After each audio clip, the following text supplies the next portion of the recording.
Hi, Thiruvananthapuram mutton കറി കഴിച്ചിട്ടുണ്ടോ? അപ്പോൾ ഞാനെങ്ങനെയാണ് ഉണ്ടാക്കിയെന്ന് കാണിക്കാം.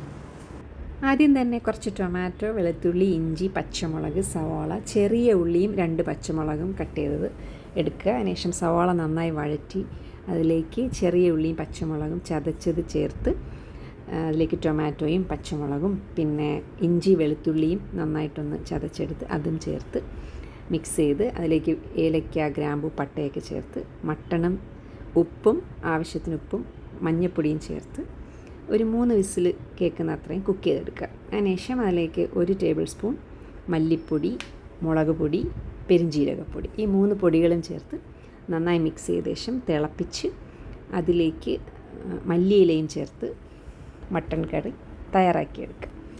ഇത് നിങ്ങൾ നെയ്ച്ചോറിൻ്റെ കൂടെ കഴിച്ചു നോക്കൂ, നല്ല അടിപൊളി ടേസ്റ്റാണ്. ഇതാണ് തിരുവനന്തപുരം സ്റ്റൈൽ മട്ടൻ കറി. ഉണ്ടാക്കിയിട്ട് പറയണേ.